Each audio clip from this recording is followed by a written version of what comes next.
Start our meeting. Call to order.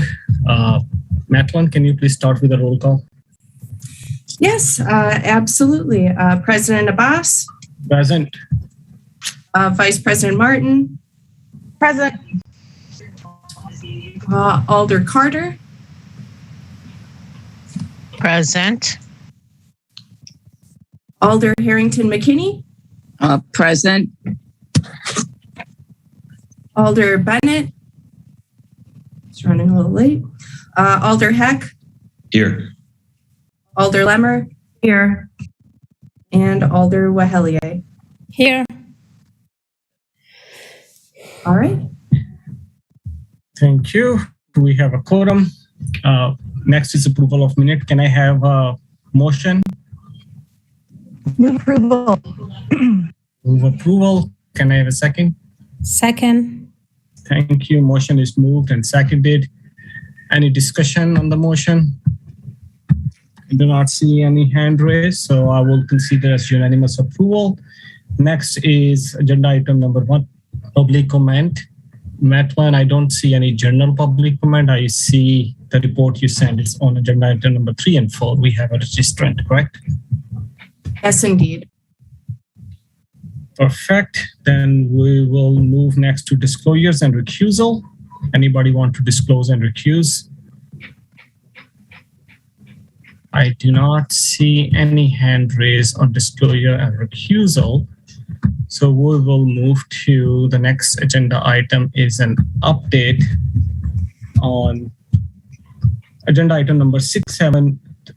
Agenda item number 2, file number 67391. Its update item is 311, and I believe Sarah is here. And before Sarah, I give you a platform. I will really want to bring Sarah here today I know previously she gave a presentation on 311 system. And as the budget is coming, at this point, I do think so the most important part beside looking into our budget and how 311 can interact, the fundamental decision we as a CCEC have to really decide what type of 311 model we should pursue and how it's going to impact our staffing. So with that thought in mind, I will give the floor to Sarah. Sarah, please. Thanks, President Abbas. Steph, I have ability to access my PowerPoint. Let me see. You should. I do. Okay, hang on one second. I'm going to.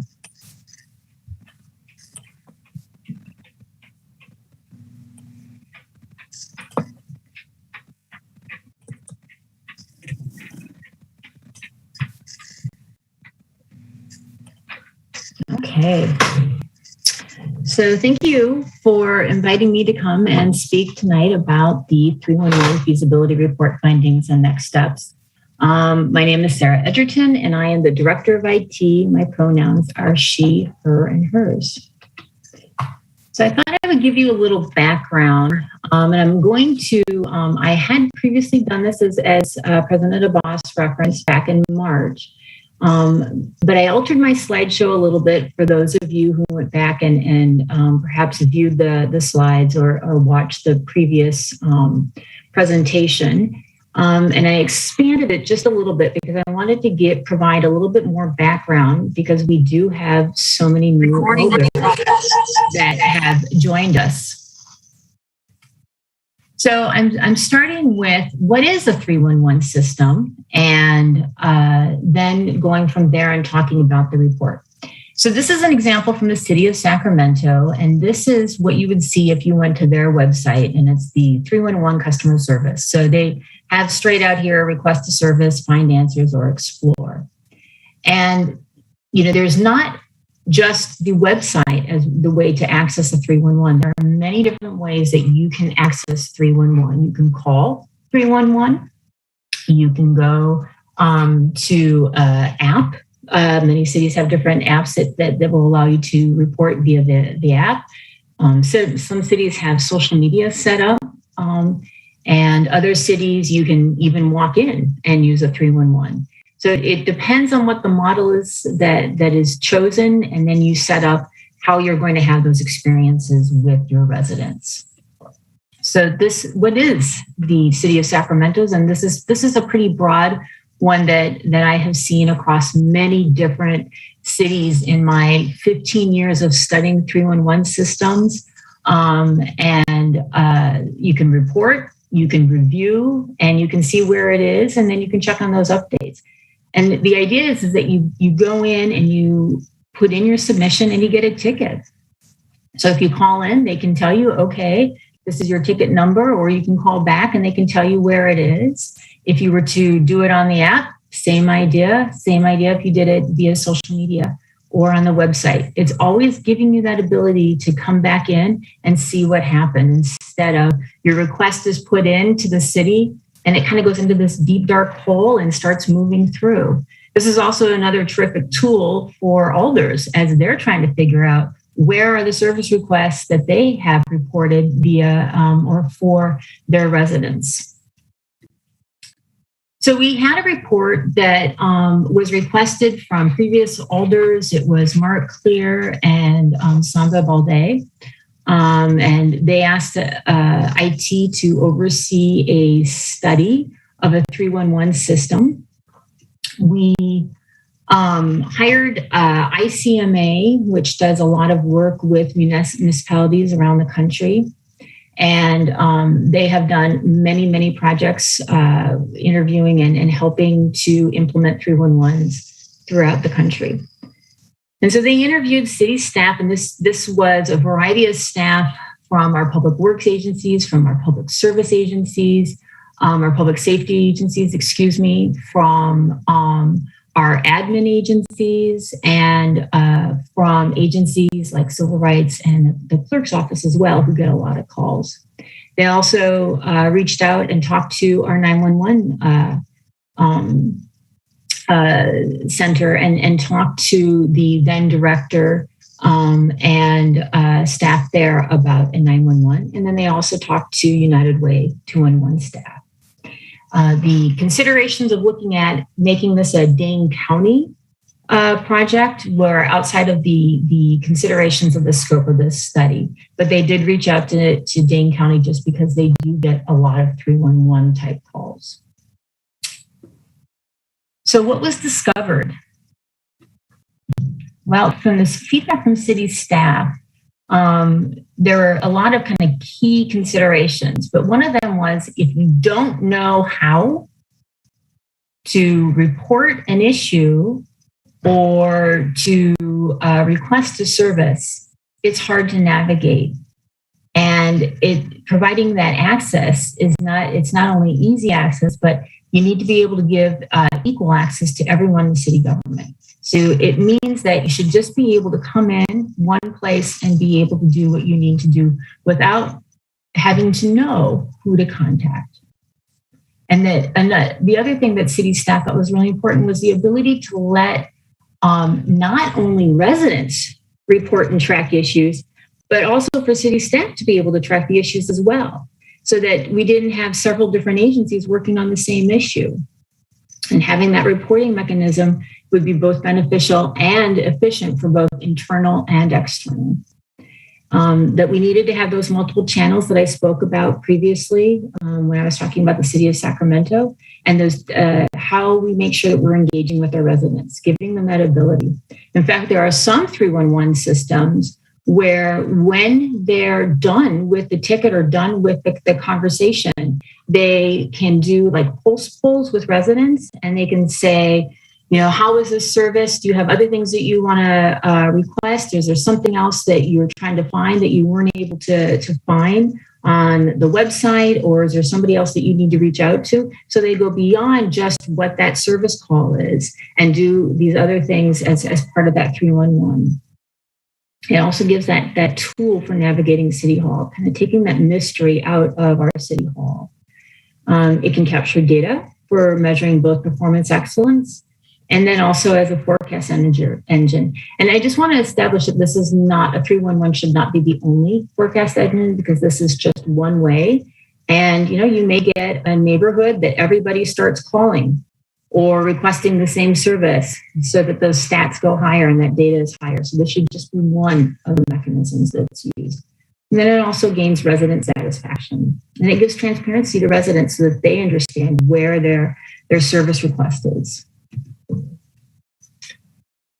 So this, just is a bit more of what those better services and that accountability and alignment, as I was talking about in that previous slide, if you don't have, a tracking number, if you don't have that transparency, there's no accountability to residents.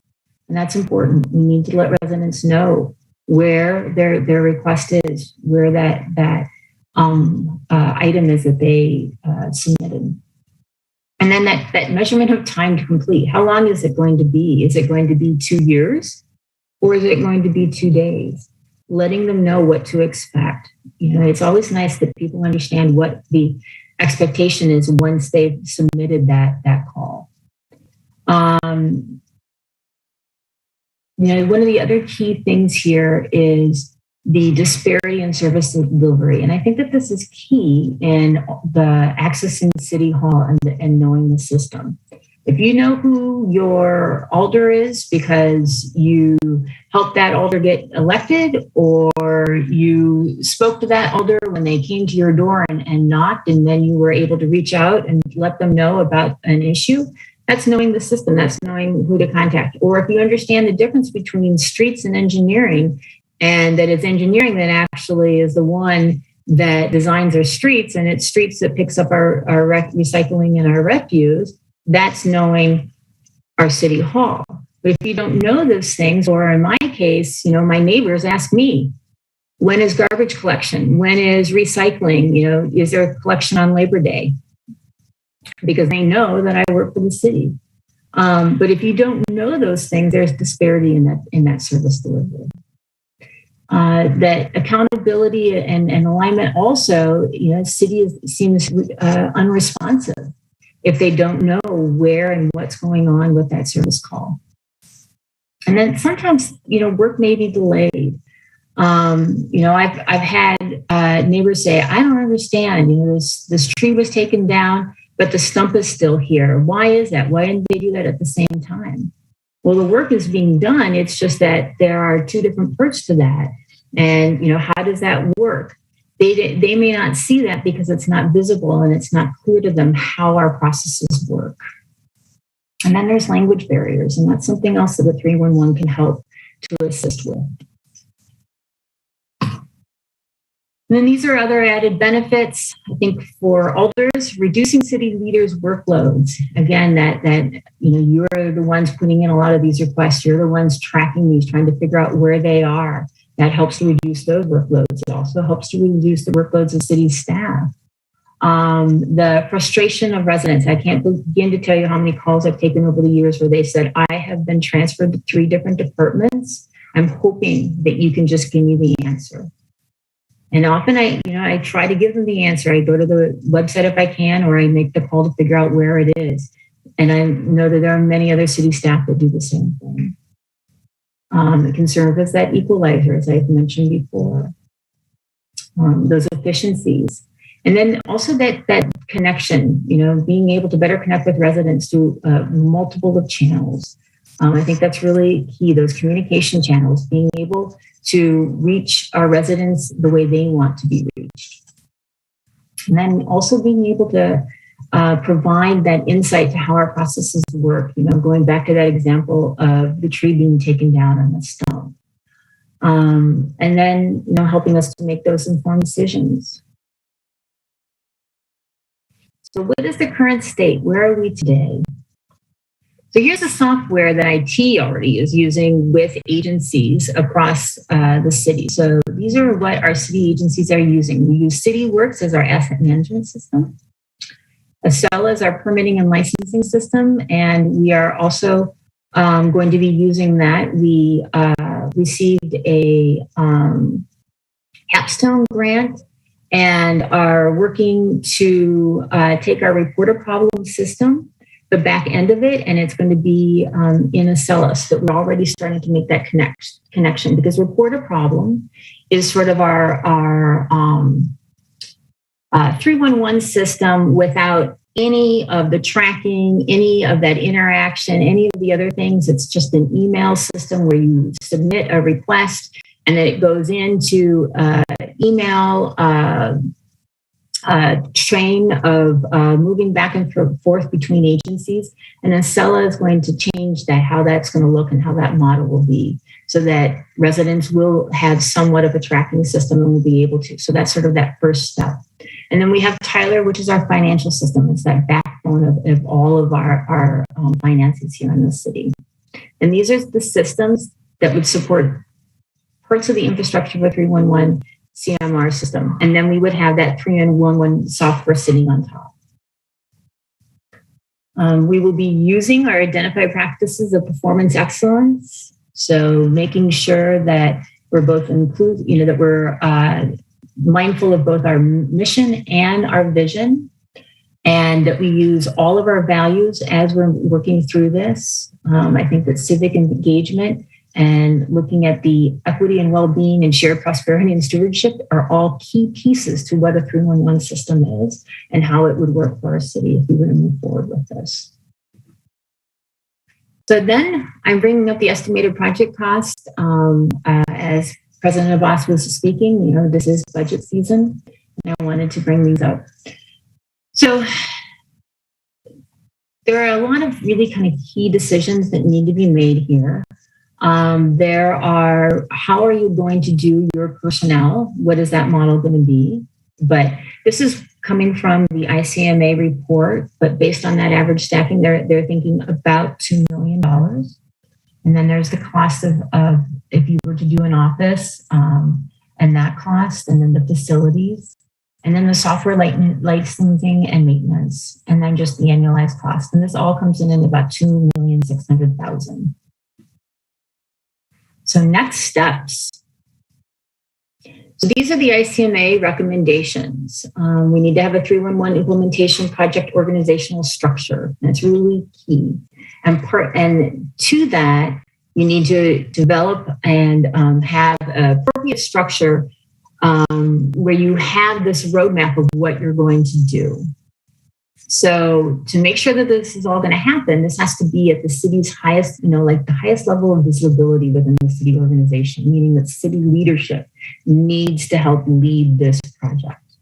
We have to have those executive sponsorship, and with that, given the authority to make those decisions, because we are, as this team is working, it's going to move across the boundaries of all of our different agencies, and some of the decisions that we will make.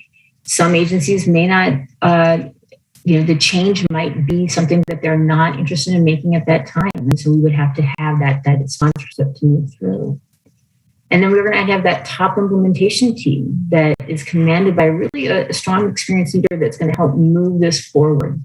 Again, these are the recommendations that are coming from ICMA as to helping and as they see as kind of key success points that we would need to do.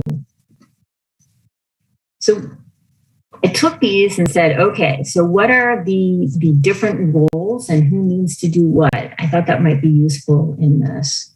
So developing that roadmap, we need to identify that the contact center staffing model for 311. This is city leadership. Is it staffing to an average? Is it days, hours of service? So, what is the average amount of people in the 311 to our residents? And then is it 24/7? Is it 7 days a week? Is it Monday through Friday? Is it Monday through Saturday, 8 a.m. to 4 p.m.? What is it? And then that will also indicate what those costs are going to be, because again, that's going to, if you have night differential, if you have evening, if you have weekend pay, that can change that. What is the facility model? Is it going to be all virtual? Is it going to be in person? Is there going to be an office? And then identifying what those scopes, and then what are the phases of this implementation, and what services are going to be offered? How far are we going to go? Are we going to start with just doing 15 services as part of the 311, or are we going to try to do them all at once? Or are you going to do that phased implementation? And then here are things that we are already doing. And I mentioned this, I believe, Alder Foster at the budget, at the finance capital capital hearings budget for capital. There we go. Was asking me a question about 311. And I was saying that we are already starting on sort of that backbone infrastructure. So we are already working with agencies. I feel that the pandemic really helped highlight where we had a lot of paper processes that we needed to get to online so that our residents and our businesses could continue to move forward. And so there's been a lot of movement in using and having IT and different agencies collaborate together so that we can get these different systems online so that we can reduce some of the paper that we have. So continuing those automated digital workflows, and then looking at those agency-based processes and looking at, do they need to be incorporated into more enterprise-wide software systems rather than their own software systems? And then removing those, those services that are duplicated throughout the city that we do see. And there's so much more, but I only have so much time to talk, so I'm not going to get into all of them. And then, so here are these next steps as well, establishing the budget. So we talked about that 2.6, but again, that's around what kind of model you would look at. Looking at, is it centrally located? Is it agencies, centric? How does that work? You need 311 systems that are successful according to ICMA. And, as I've done research, you need to hire that contact city manager, the center manager, and a project manager before you even start, because they have to help to run that project. You need to establish those hours and days of service, and then figuring out where that 311 is going to be within the city structure. Is it going to be within a current one, or are we going to create a new agency? And then I'm going to leave you with a quote that we got from ICMA, that 311 systems have found them to be, that cities that have implemented 311 systems have found them to be a great equalizer for residents to contact City Hall. This is a key piece, and this is one of the reasons why for the last 15 years I've been recommending that we move towards a 311. I am done, President Abbas. Thank you very much, Sarah, for doing it in a timely manner. Really appreciate that. Questions for Sarah? Alder Carter. Hi, Sarah. Great presentation. Thank you. I remember when 311 was first introduced by our former colleagues. My question to you is, as you were doing your research to the various cities that have 311, are they offering it, the service in different languages? Some cities are. You see those in some of the bigger cities, most definitely. You see more languages, and then in other cities, it's in like English and Spanish. And then you can request to get similar to how we have our language access plan, and you can request to get a translator similar to that. Okay, and then also, would we also be offering it with I think it's the TTY system?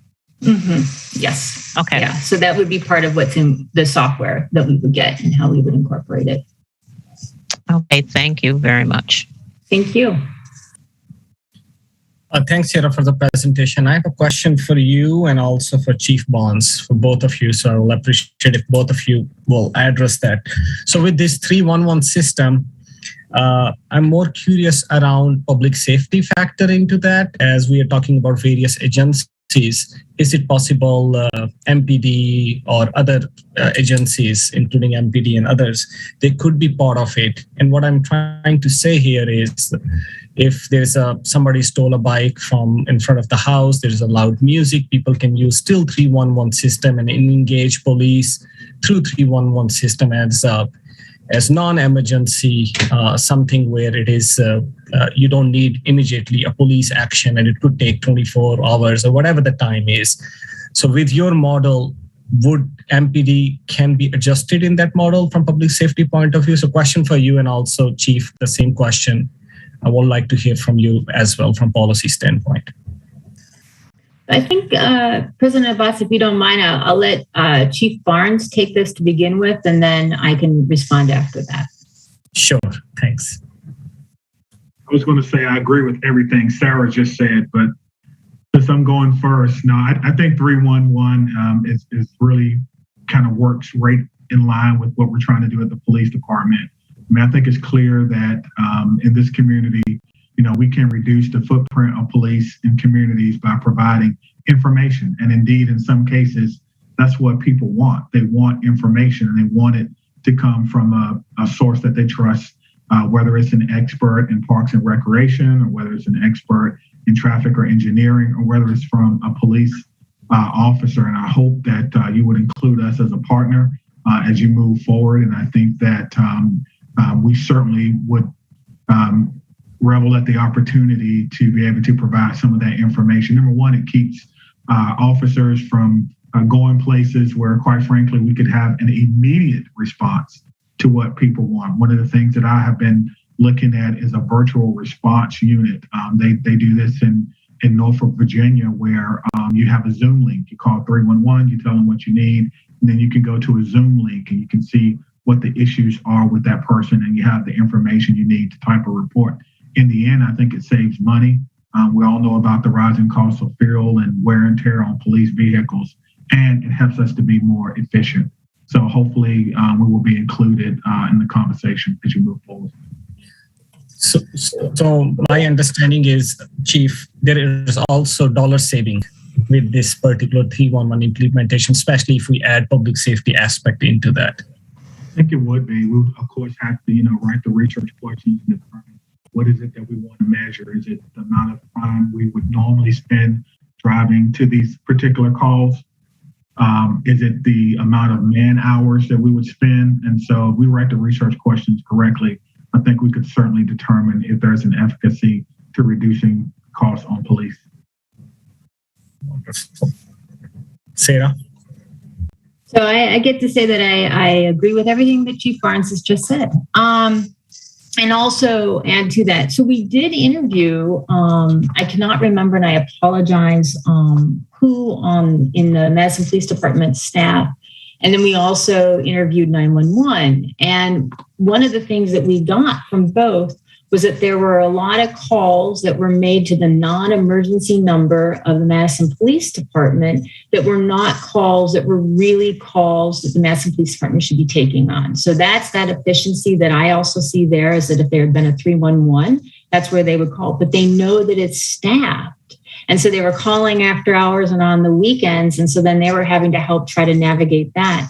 And then 911 was saying that they also get a lot of non-emergency phone calls that were then clogging up 911 for those emergency calls that they really need to be taking as they were trying to help people. So this is why Dane County 911 was so interested in this 311 system as well.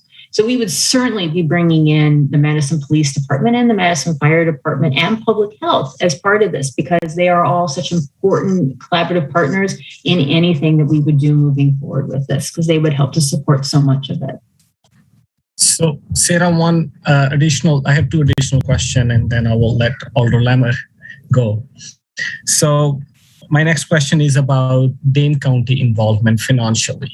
When we talk about public health and surrounding area, I'm curious about how much Dane County could be part of that, or this is something I'm sure city have to lead it. But financially speaking, would there is a possibility of some financial collaboration from them? So I don't know. That would be a question that would need to be asked of leadership at the county level. Public health, Madison Dane County Public Health, is their IT services are supported by city IT. They are not supported by the county. They are employees of the county, and they get all of their city services through city IT. So then I guess the question would be, would we be supporting public health's Dane County needs? And we do, as part of, they use the CELA system that I was talking about, the licensing and permitting system. So they use it for restaurant inspections. They use it for several other of their systems. And that's both within the city and the county. And then we also have been supporting them very heavily throughout COVID. And that is outside of city limits as well. That expands out to the county. So city IT staff has been supporting all of them as well. And so that's a question that would have to be asked. And would we be able to do that and be able to support beyond just the city limits? Thank you. I have one more question, but I will let Alder Lemmer go first, and I will ask later. Alder Lemmer, please.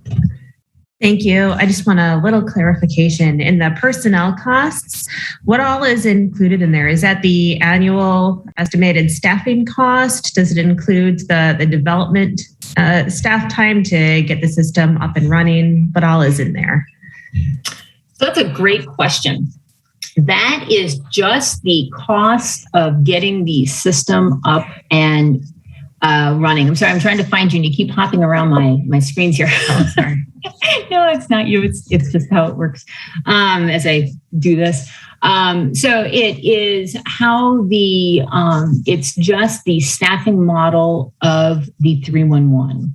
So that wouldn't cost, those costs would not include what it would take for our city agencies that would help us, as well as IT staff to get it set up. Those would be additional cost. Got it. All right. Thank you very much. Thanks, Alder Lemmer. Alder Foster. Thank you. Thanks, Sarah, so much for the presentation. Really helpful. So, being someone who's 100% convinced this should be a big policy priority for us. We should make it happen. Thinking of 2022 and in your slides, it seems to me that the if we had to pick one thing to really move forward on, it seems like getting that sort of project manager / future call center person, at some point person that can really run with this project to get through that next phase of getting better definition around what kind of model are we going to push for? What are the sort of all of those kind of big picture questions that you laid out for us that all need to be answered by city leadership? It seems to me like that's maybe a key point or something that we could realistically try and accomplish in 22. Does that match what you're thinking as well? Or am I missing anything or any caveats you could add to that? I agree with you. The caveat I would add to that is I also think there needs to be timelines set up. So, establishing what the model is going to be before you start hiring somebody is probably important as well. So perhaps that's what 2022 is for Common Council, and talking about what is the model going to be? Is it going to be agency centric or is it going to be enterprise wide? Or what services are you going to do first? So, looking at kind of those key questions of what is this model of 311? And then once you have that understanding, then you can talk about the timeline and then the hiring, because I think it would be hard to hire somebody without having all of the project scope really in place of understanding what they're going to be doing and what they're going to manage. Yeah, thanks. No, that I think that matches how I was thinking about it as well. And just kind of thinking out loud is, I think this resident engagement position that the chief of staff work group has been talking about and potentially recommending seems like maybe one place where we could have that work get started, to have somebody with sort of a focus and expertise around resident engagement and actually charge that person in 22 with doing some of this work and getting that timeline and scoping kind of all wrapped up. So thank you. That's really helpful. Thanks, Alder Foster. Alder Furman. Thank you, Council President. I just wanted to clarify, make sure I heard it correctly. Sarah, when you said that the personnel cost would be for running 311, the $2.6 million, whatever it is that correct? Did I understand that correctly? That's what I recall, and I can go back and look at the report. I honestly, Alderman, it's been since last March. Things have happened. So I understand. I mean, I think my concern, I'll be honest with you, I think my concern is obviously that's, an astronomically high number. We're about to enter budget, operating budget season. We're all going to see, how much, how little room we have for spending. But I guess my concern is how the heck could we figure out how much operating would cost when we haven't even really figured out the model? We haven't figured out whether or not it's 24/7, whether or not how many people we have, what level of service we'll provide, et cetera. And so I see that, and I appreciate everything Alder Foster said as far as trying to figure out what the next steps are. But I see that budget and think that's a showstopper. But it really isn't. We have people in this city right now that are doing customer service, obviously, right? How do they integrate into this? We don't know yet. So a lot of that still obviously the budget is still very, very, very much needs to be determined based on a pretty complex scoping exercise to decide the city leaders to decide what do we want? How do we want to do this? Would that be fair to say? Yes. So let me restate something. So the report has several different models that you can look at, and the average cost was about 2.6 million. And that report actually addresses some of the very things that you're saying is how are you going to staff it? What are the different models? 24/7. Obviously, there's no way we could afford that. Is it Monday through Friday? Is it Monday through Saturday? Is it 8 to noon? Is it 8 to 5? Whatever it is, what is that model going to be? The other thing is looking at, yes, there are customer service staff throughout the city. Is this though make sense? Would they have to be retrained? Would they have to think, not only of their agency, but of the whole city? They would have to also help and get trained on that knowledge base of all of what this is going to be. You're still going to have to find and I don't think that there is staff right now that would know how to run a 311 center. So you would need someone to be able to do that. And then you would need a project manager. So there is going to be some cost for staffing, but in that report, they do recognize that there are, and this is something that I would think that in 2022 council would look at, is what is the model you want to do? And then also looking at is it, if it's virtual, what would those costs be? Not just about with the facility, but, is it that you have staff that are, answering calls from one agency and then also doing this, or is it all just under that 311 umbrella? Those are the decisions that need to be made as part of this before you can even look at that staffing model. So yes. Yeah. So I appreciate you clarifying that. Yeah. And I appreciate, everybody knowing that, there are prices attached. So, obviously, the knee-jerk reaction is we can't afford 24/7. We actually don't know that. Maybe we can if we do other things. But the point is we also don't, we have no idea, that it's going to cost 2.6. But we do, one of the, doing the average, as you said, gives us that rough thing, but we still very much need to do a lot of work, a lot of scoping to figure out exactly what we want it to look like. And that'll be a lot clearer. So I appreciate you clarifying that. Thank you. Yeah. And I would encourage if you want to read a 30-page report, to read the 311 report, because it is a good reading. Alder Carter. Thank you, Sarah. This is good stuff. Sarah, my question is that would it be realistic if we do our homework, and I say that loosely, if we do our homework for next year, could we possibly have this cemented by 2023? You mean cemented in terms of budget cost and moving forward? You could if the council takes and goes with this. Yes. Okay. It's going to be a lift. It'll be a heavy lift. I recognize that. My thinking is that we've been talking about this for some time. Your presentation today and obviously in prior presentations have been absolutely encouraging that we're on the right track. And if we can just, as policymakers, really pull up our sleeves and move this along next year, we'll be closer to actually having it. If not in 2023, absolutely in 2024. I just feel that, and with your help, obviously, is that realistic? I think so. I think that there's, we're going to need to address staffing and priorities. Mm-hmm. And, what are some of the priorities in the city and what we're doing with agencies and in IT and, looking at, do we have the staffing in IT to support a 311 on top of the other things that we support? And, the answer is right now, no, we don't. So that would be something else you would have to look at. And that could be part of what that 2022 is looking at.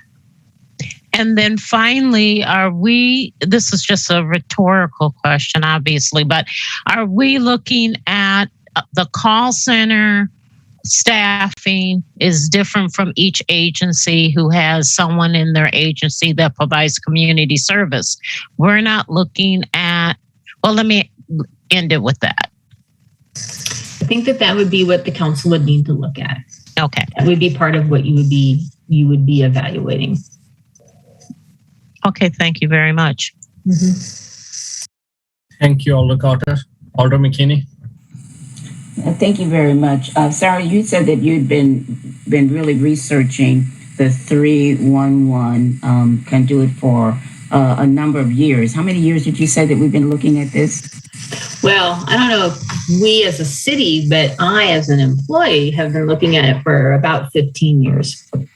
Okay, and my second question is that in you looking at the 311, comparing that with the 211 through United Way, just capsule, and I just want to make it brief because I know that we have a lot on, is that in your research, how did the efficiency of the 211 through United Way really touch and bring a resource to the city of Madison? Could you summarize that quickly?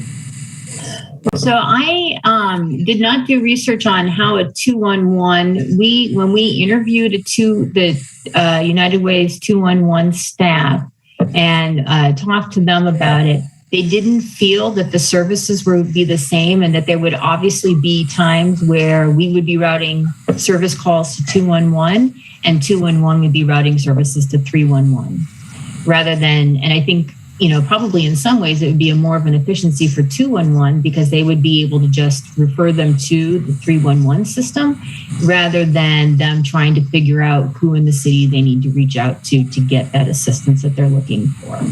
Okay, my final question, because it does come up, we have a challenging budget that we're looking at that has come up over and over again. But in terms of how city services and how our residents are navigating the city, the 311 is an option that would certainly alleviate some of the frustrations that people have in trying to get to the department that they need to get to. Is that fair to say? I think very fair to say. Okay. And so as I'm closing is that, yes, it is a hard lift, but if we go back and look at, how we are trying to better connect our residents to services within the city, it's something that it has to be on the table. And what it says to me is that we really do need to relook and rethink what our priorities are. So that's just what I want to end with. Thank you. And where we want to be as a city. Thank you, Alder McKinney. Alder Figueroa-Cole. Thank you. Hey, Sarah, so you mentioned to go and look at the 311 report. Can you please email me or redirect me to where that is? As a new Alder, I appreciate the presentation, but I really don't understand all the work that has been put behind this to support this project. And as a business process analyst, it's like, okay, what is the asset is? What exactly is that we're trying to fix in general? So if you can redirect me to that data, I would really appreciate it. Thank you. I would be happy to. I'll send it to Madeline. And then I think that will also be part of this agenda item, as these are the supporting documents that go along with it. Thank you. You're welcome. Perfect. And Alder Figueroa, the council staff will send it to all alders. All right. Thank you, Sarah, for your time. I think so. We had a good discussion, and I see a consensus here. The model is a priority for us to see, and then we will go towards other key issues which was mentioned. If there's no further question, I would like to move forward. Alder Heck, please go ahead. Thank you, President Abbas. Just a suggestion, if given that we're in the midst of a pandemic, I wondered if agenda item 4 might be a little more important for us to deal with before agenda item 3, since we have a limited amount of time, and the impact of agenda item number 4, should it pass, might be somewhat time sensitive. It's up to the group though, but I'd suggest that. Alder Heck, could you please explain a little more why that is more time sensitive? Because Delta variance is here and we are not really moving forward with the location at this moment. So I'm just curious, why do you think we should move this forward, not go with the 3rd? I was thinking to take the 4th to the next CCC meeting. I guess I was just thinking that if there should be some future concerns from alders about how meetings should be held, and it might be good to work on that issue first. Also, we're technically not really empowered to be having virtual meetings, and I think that will be addressed by this item too. No, I completely get that. I agree with you. Important, but we have on 28th we have a CCC meeting, and I think so. Just delaying a couple of more days, we could still discuss. I will rather like going us on number 3rd, if that's okay with you. All right, I appreciate that, Alder Heck. And also, before we go to agenda item number 3, we have a hard stop at 6 p.m. We have a finance committee meeting, and a couple of members, including myself, have to go on a finance committee at 6 p.m. So with that, we will start with agenda item number 3, legislative file number 66949, amending the section 33.13 of the Medicine Journal Ordinance to revise the jurisdiction of the Common Council Executive Committee. Can I have a motion? Move or recommend, or move to recommend approval. All right, can I have a second? All right, Alder Heck, I will consider that as second. Why not we start with, yes, Alder Furman, go ahead. I apologize, Council President. There's actually people signed up to speak on this. So after they're done speaking, I'd like, as the lead sponsor, to talk about it, but we can do that first, public comment. Yes, absolutely. Thanks for noticing that. We have a really tired brain, so sorry for that. Now we have a public comment. We have registrant Dr. Mara Aish in opposition and wish to speak from Ccac Trail Medicine. We also have 5 other participants in opposition and doesn't want to speak. And Madeline sent that registration to you, so I will not gonna read their name. Dr. Mara Aish, please go ahead. Good evening. Good evening. I find that this change, I'm surprised to see this change on the agenda. I find it to be a significant impediment to, or change to my involvement in city government as well as other citizens. I'd like to have my alder and all alders seek citizen input to this change prior to any further action being taken. It feels like something is trying to be snuck through that's significant under the radar. The fact that I'm the only one speaking to this item in opposition should indicate that we need to have more public involvement. Thank you. Thank you, Dr. Mara Aish. I do not have any other public comment at this moment. Alder, we already have a motion on the floor. Alder Furman, please go ahead with it. Thank you, Council President. I wanted to just spend a few moments taking an opportunity to give people some background on why I'm sponsoring this and where it came from. Before Attorney Strange left us, I had an opportunity to talk to him and Attorney Haas about trying to better understand our referral process. Based on the TFOG recommendations and just based on seeing a lot of items just referred all over the place. We had a pretty long discussion about where our ordinances, what our ordinances say about referrals.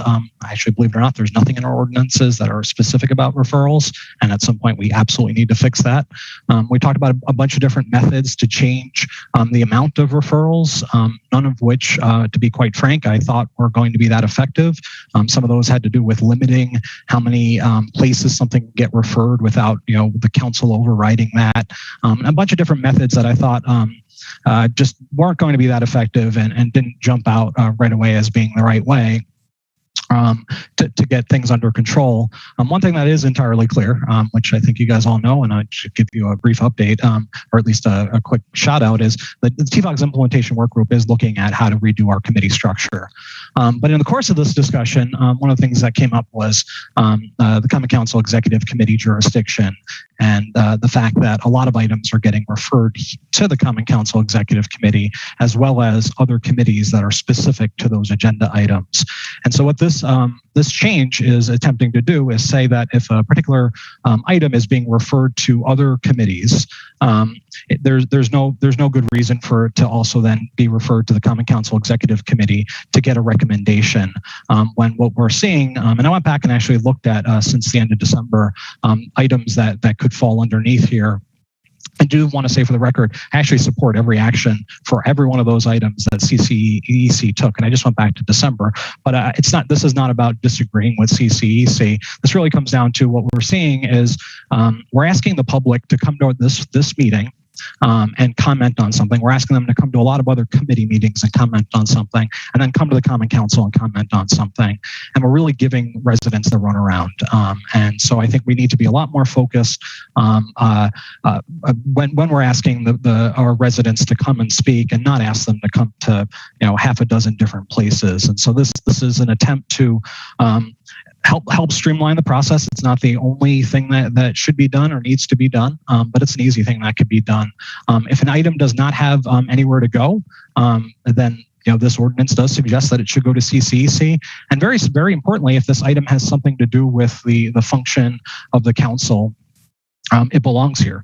So I think, if this is passed, what this will do is we'll give residents one less place that they have to go for a particular piece of legislation, and also free up CCEC to be able to talk about things that I think, one of the things that I saw looking through the agenda items is there have been great discussions here, not just about the structure of the council and the stuff the council is doing, everything from homeless issues to public safety issues, et cetera. Really freeing up this committee to have those discussions and generate legislation from those discussions, and then send it to the appropriate places. And so I think this is just a minor fix to make the process better. But I am looking forward to hearing feedback and open to other suggestions as we work through how we can make our government function better. Thank you. Thank you, Alder Furman. Any question for Attorney Haas or for Alder Furman or for the staff? Any comments? Alder Carter? You're muted.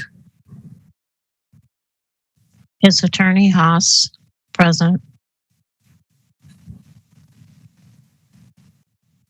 Yes. Attorney Haas, my question to you is the CCEC, and prior to that name change, the Committee of the Whole, had a distinct purpose as being basically the president's committee. Many things were referred to that committee, and great discussions have come out of that committee. What this change basically says is that the CCEC will be would gather for presentations basically. Is that how you see that change? And if we're just going to listen to presentations, we can do that at the Common Council meeting. Well, your interpretation of the original ordinance and this change, please. Sure. Well, I guess I can only look at the ordinance that's before you. I mean, I'm not familiar with the history of with the predecessor to this committee, but CCEC would have the jurisdiction that's spelled out, the referrals that are not referred, items that are not referred to other committees,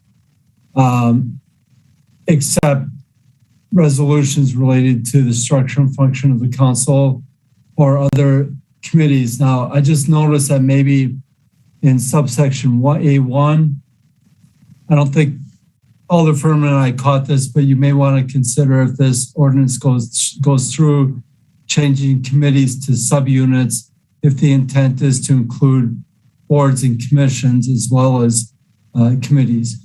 But in addition to that, there's the provisions to discuss topics that could either be the basis of future legislation or topics that are of broad concern to the city that are not considered in other committees or that cross the authority of several committees. So the CCEC would still have jurisdiction to discuss topics that would be, I guess, outside of the normal referral process. But I think the intent of the ordinance proposals, Alder Furman suggested, is to try to cut back on the number of multiple referrals where specific resolutions or ordinances are going to multiple committees. And so one of the questions I had for you is, what is the biggest change between the original ordinance, which you had to have looked at before these changes were made, correct? Well, I only had looked at the ordinance as it existed now, so I don't know if that's changed. What I'm asking. Right. So I don't know if that was a change from the original predecessor committee to this committee or not. But yeah, the biggest change is to eliminate referrals that go to other committees for the most part, and then of course to delete the provision regarding a work plan for the council, which is number 4 in the existing ordinance. I'll come back to you, Attorney Haas. I'm not done with you. Okay. Thank you, Alder Carter. Question for Attorney Haas. Alder Vehile, do you have a question?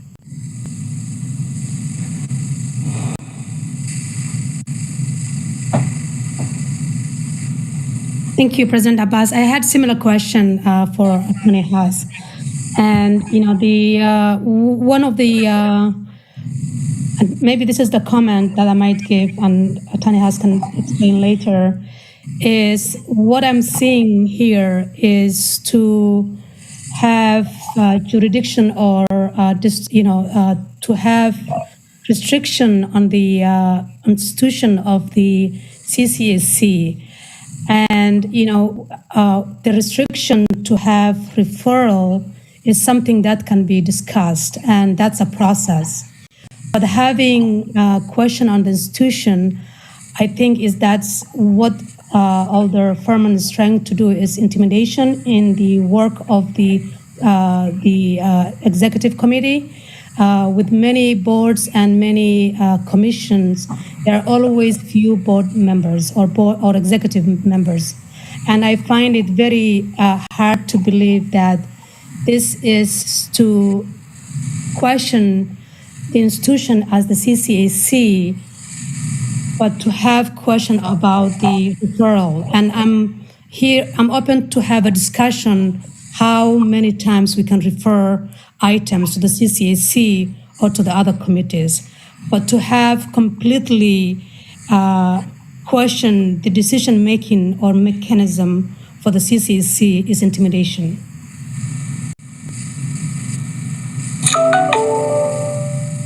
Is that a question for me? I'm sorry.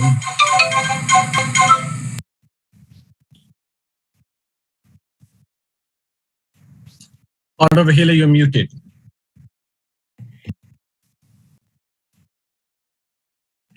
Okay. Okay now? So the question for Attorney Haas is later, exactly what will be the changes with the original version versus the current version, because I made an amendment, which I will discuss later. Sure. So, well, the current ordinance permits, it does not restrict referrals to CCEC, even of items that go to other boards, commissions, or committees.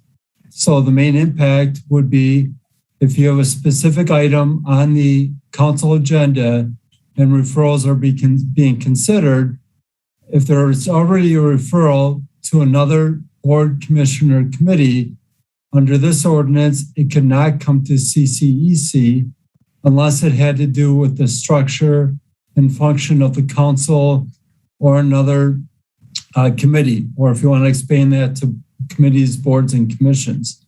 The CCEC could still discuss topics as described under 2 and 3, but it would not be as a referral of a specific item that was introduced at the council. Thank you. I'll come back to you. Thank you. Thanks, Alder Vahila. Alder Lemmer. Thank you.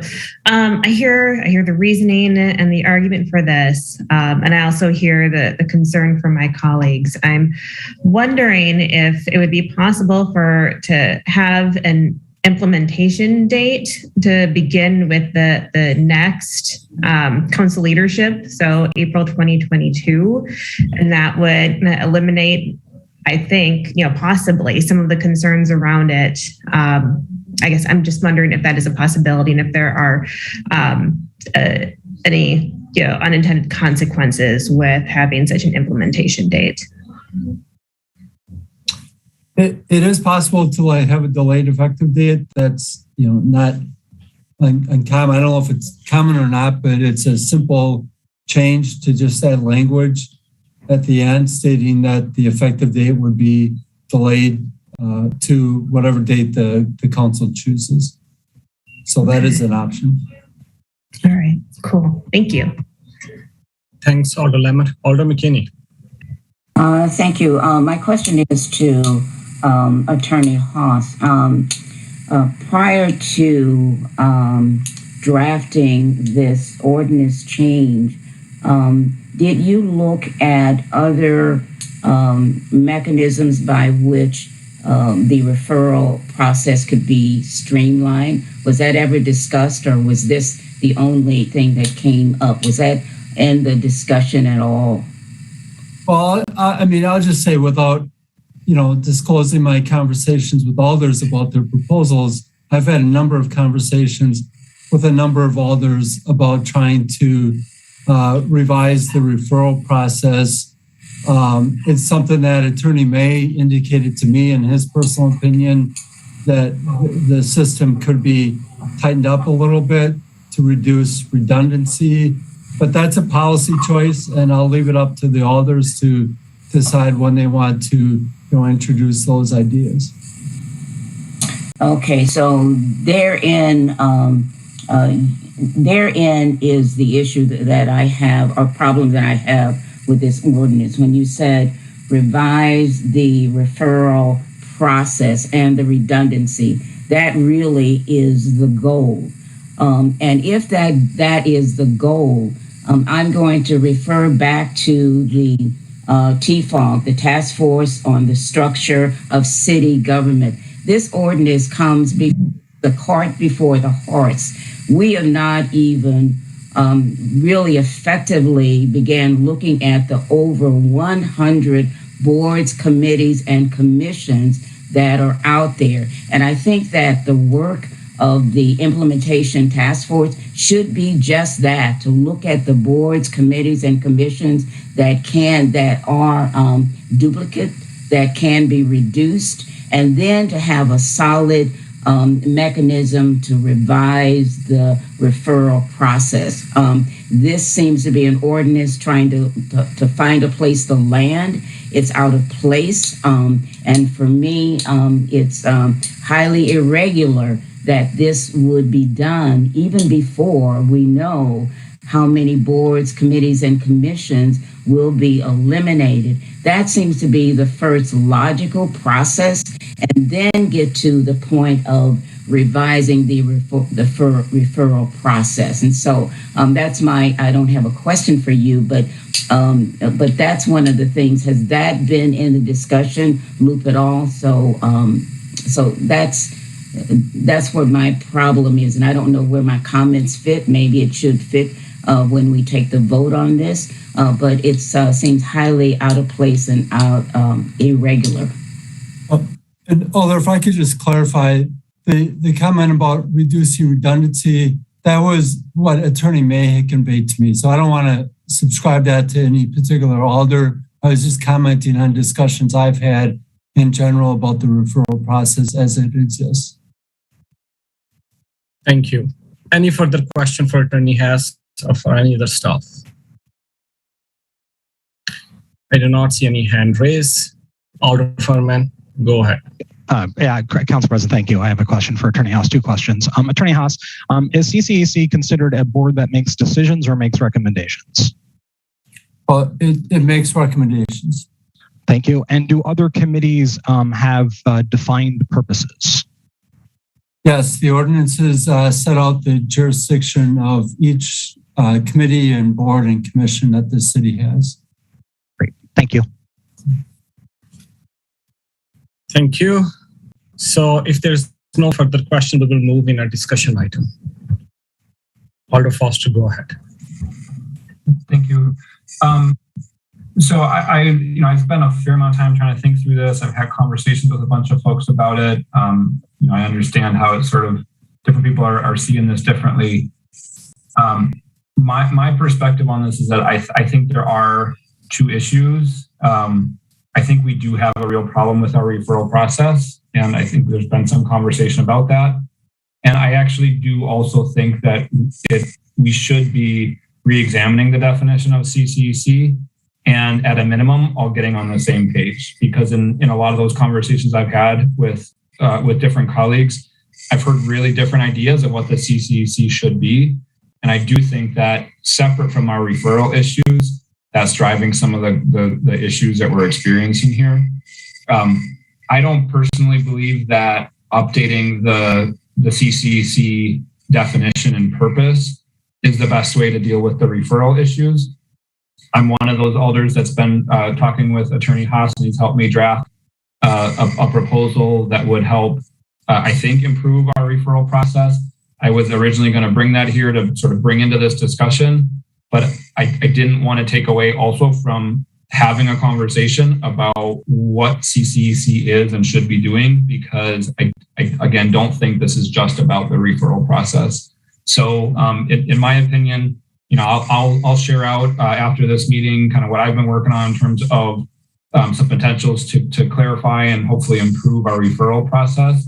But I would really encourage some discussion here about what CCEC's role is and should be, because ultimately, I think we already have a mechanism to control, in some ways to control referrals, and that is we are actually approving every referral that we do at Common Council. And I think we should change our habits and our culture a little bit around that and be a little bit more deliberate and not just allow any referrals to get added on. But they still require 11 of us to agree to refer something somewhere. So if we don't want to refer an item to CCEC, all it takes is 10 of us to say no, and it doesn't happen. So I'm not really a huge fan of trying to prevent the referrals via ordinance in this way. But I do think there's a real issue in shared understanding about what the CCEC should be doing. So I guess I just want to encourage and invite some conversation about that, because I'm pretty sure there's folks are on really different pages, and I don't think the current definition in our ordinance is ensuring that we're all on the same page about it. Thanks, Alder Furman. Alder Carter.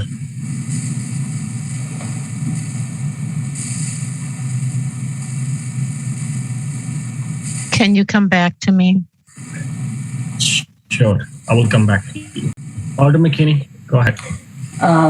So since we're under discussion, Alder Foster, thank you for naming it, because I was really having a problem with why this ordinance in controlling the referral system was really the crux of what the matter is.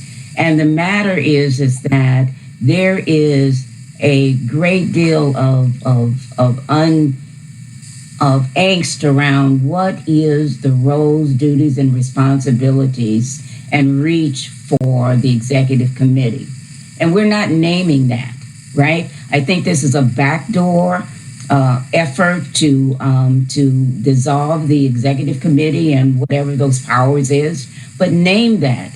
Don't couch that under the premise of reducing the number of referrals out to boards, committees, and commissions, because that does absolutely nothing, right? And so if we're going to name it and we're going to work on what exactly will be the role of the executive committee, and more precise, what is the role of the president and the leadership of the executive committee. Let's just call it what it is. I think that this is a backdoor way, and I don't appreciate it, and I will not be voting on it, and I will not be supporting it. And I want to commend Alder Foster for naming it, because we do need to name it, and that's what we need to be looking at. Thank you. Thank you, Alder McKinney. Alder Carter, do you want to go or do you want to wait? I'll go ahead and go. I'm not going to be voting for this. It's about, again, dismissing, erasing the CCEC.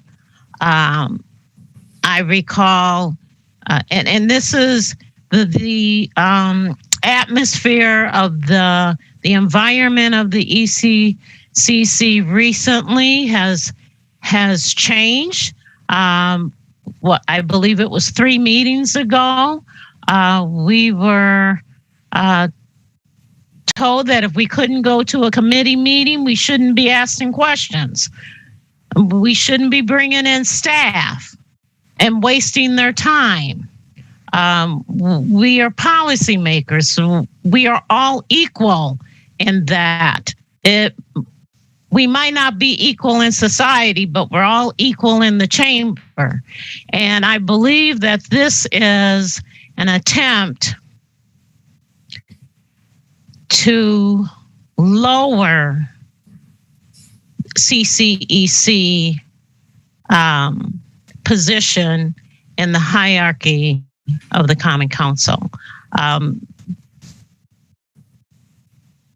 won't be voting for this. You can spin it, you can twirl it, you can tweak it any way you want. But we know what the core of this is. We know what the discussions have been, and not directly to me, but you guys made your positions loud and clear over the last few months. And this smoke and smoke screen is not going to work tonight. Thank you. Thank you, Alder Carter. I know we have a 16-minute left in a meeting. I will say a few things. Really, as a council president, and CCEC comes under council leadership on many issues. I'm extremely disappointed with you, Alder Furman. And I think so it's a time for me to publicly talk about it. As a Muslim immigrant from Pakistan, I have seen part of the world. I lived in developing country. I lived in Europe. I travel a lot in Europe, live, work. I live in US. I've been through the world and I've seen a lot of things. This type of discriminatory policies, which you are bringing in front of council, it could be better for you to reach out to council leadership, have a discussion around referrals. Have a discussion. Hey, this is the problem with our referrals. How could we bring this in as a holistic approach, looking into all BCCs? You are here, you're beating the drum about TFOGs and beating the drum about their recommendation. I will probably encourage you to send that whole paragraph, what they wrote, to all alders so they understand. And it's clearly written there, and I can send it to you and all of them. It's written about whole BCCs, about how much redundant they are, their jurisdiction, how much they are not keeping up to that. It's not an issue of one committee. You politically handpick CCEC because of your own personal opinion, and you have your own opinions. I'm extremely disappointed. Rather than being collaborated, rather than working with the leadership, and I never oppose of any change. What I'm trying to say is there is a path forward for us to be collaborated rather than putting a hammer on the head of a council leadership. And that's how I took it. Literally, that's how I took it. Extremely disappointed on you for doing what you are doing here. If you're really sincere with your thought process, if you're really sincere about BCCs and structure, let's go back, let's table this, let's review our whole referral system. Let's review all BCCs, how we have as an alder. Let's create a culture. Let's help each other as a colleague and try to understand what should and what should not we try to avoid. Just using TFOGs and picking up CCEC, that was never been mentioned in TFOG's report. It mentioned about BCCs. And you just handpick one committee and you're like, okay, that's what I'm going to change. Mr. President, I'm sorry to interrupt, but we need to be focused and not talking directly to other members of this body. That's part of Vice President Martin, I'm not out of order. I'm talking about what is presented in front of us and presented by the sponsor. I'm not asking any question. I'm giving my opinion. I appreciate you. I see comments pointed directly at one particular alder, and we're not supposed to be doing that. That's part of our rules. I appreciate your interrupting. I will come back to the issue. The issue on the hand, as per proposed, is I will not support the ordinance which proposed by Alder Foster and other co-sponsor. I think there is a better path forward, which Alder Foster also mentioned. We should go back and check all the referral structure and keep an equity lens. Check all the committees rather than picking one and making the decision. And one last thing I will also say that a lot of committees and commission, if you all decided, and that's probably a question for a whole council rather than CCEC, to approve this particular ordinance, it's also going to give quite a bit of power to the mayor office and not having us as an elected official to discuss about key policies issues and recommendation referred to us as 8 of us on CCEC. A lot of committees and board and commission is appointed by the mayor office, and a lot of things can be channeled through there. And I have my personal experience on board committees and commission. So I will encourage you to not to accept this, and we should have a broader discussion about referral structure if that is a hope of the sponsor of the resolution. Thank you. Alder Bennett. Oh God, I don't know how to go after that. I raised my hand and I'm holding most of my comments for when we talk about this at council. But just in terms of what Alder Foster mentioned, I think that it's a really good point about like how we do referrals and like how we, if we can, or we can like go against some alder referrals. In terms of process, it's like in actuality, oftentimes alders won't go against another fellow alder's referral and would rather just not pick that fight on the floor and just let it go through and let it go to another committee. I know I experienced that on some resolutions that came to CCEC where I didn't feel as though I needed to come, but I didn't try to go against it because why pick a fight when there's so many other things that we need to be discussing?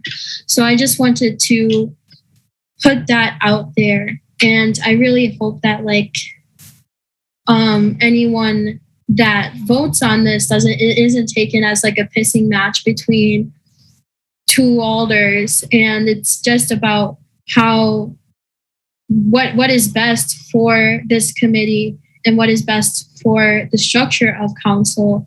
And I don't think it should be a fact of like picking sides or picking on one committee. Thanks, Alder Bennett. We have 10 minutes left. Alder Vahele.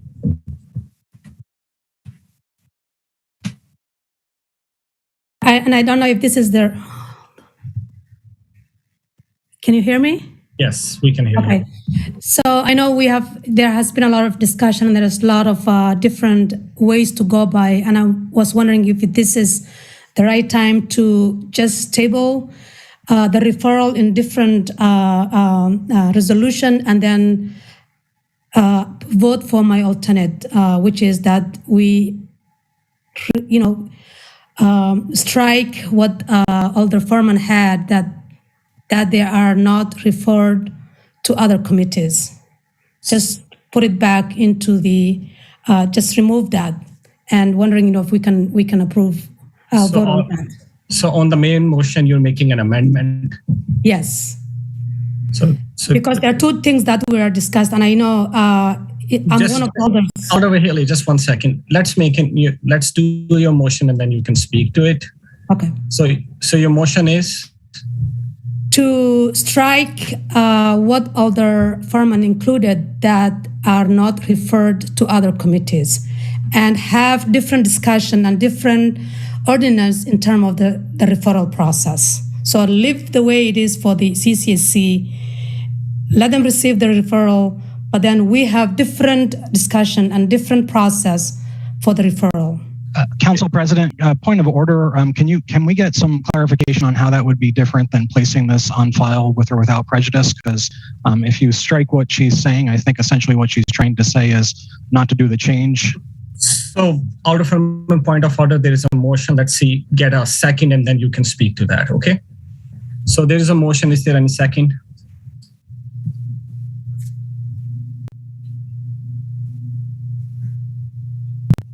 There are several hands up. I don't know who is. Alder Carter, is that his second? No. All right, we do not have a second. So let's move forward. Alder Vahele, do you want to say more?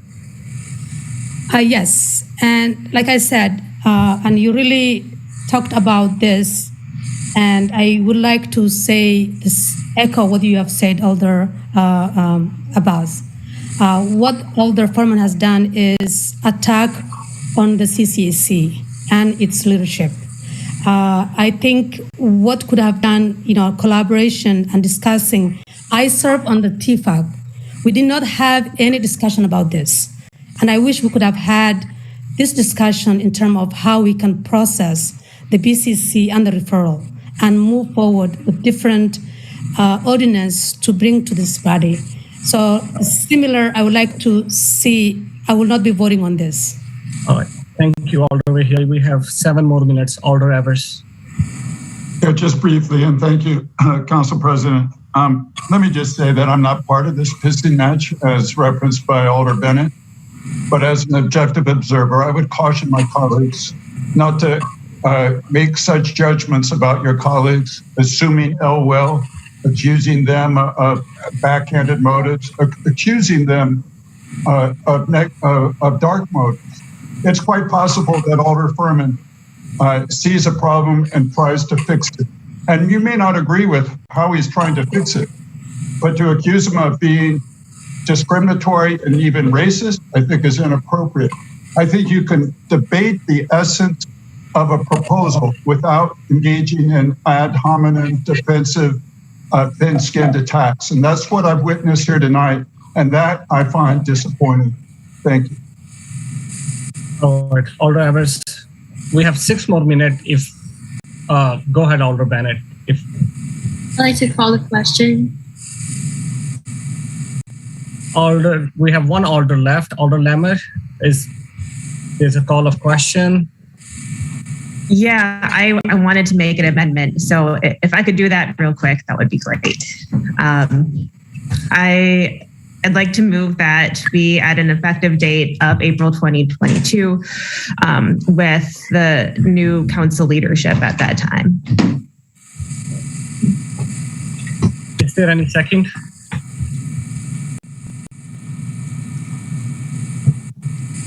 Do not see any second to that amendment. Okay. Amendment, Alder Foster, the call of question is there. Okay. If you want to, I mean, you have to vote on calling the question if you want to go that route. Otherwise, I'd like to just offer one comment. My hand has been up before the call the question. All right. So we have only 5 minutes left. Alder McKinney, do you mind going really quick and then we continue? I'd like to offer a substitute that this be placed on file without prejudice.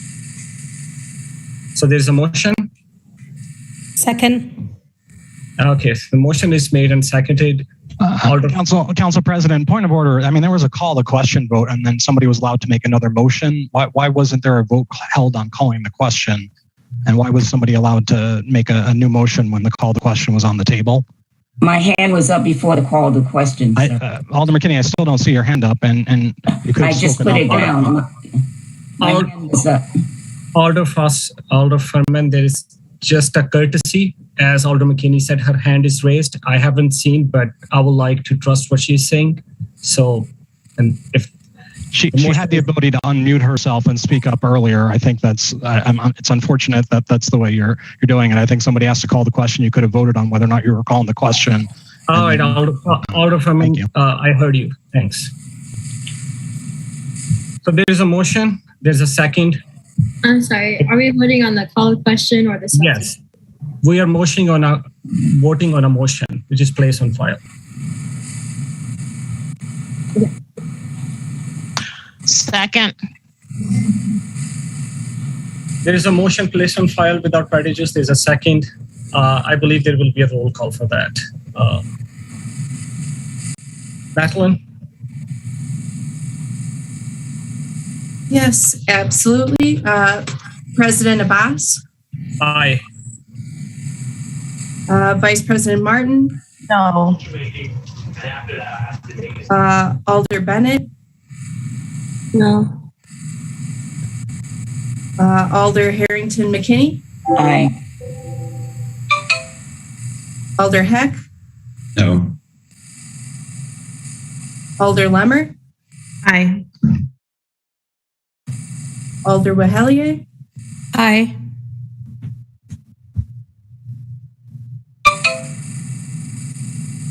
And just point of order, is Alder Carter going to be voting? She's listed as an alternate. Okay. I think there's enough people. Okay. Members. 4-3, the motion to place on file without prejudice passes, correct? Yes. All right. Thank you. Can I have motion to refer the agenda item number 4 to next CCEC meeting? I move referral of agenda item 4 to the next CCEC meeting. Can I have that second? Thank you. Can I have a motion to adjourn? I move adjournment. Second. Second. Move and adjourn. Thank you very much. See you at 6:30.